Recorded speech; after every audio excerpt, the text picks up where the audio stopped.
Hey guys, and welcome back to this channel. In this video I'll be showing you guys how you can stop the continue watching on Netflix. So you're just going to tap on your profile here and you're going to go down to the continue watching for.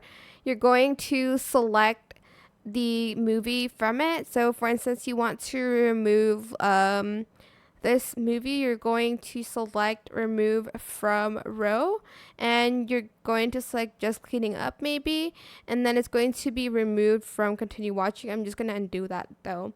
And that is how you can remove continue watching from Netflix, like movies or like TV series. Works for all of it. I hope this tutorial is helpful for you guys.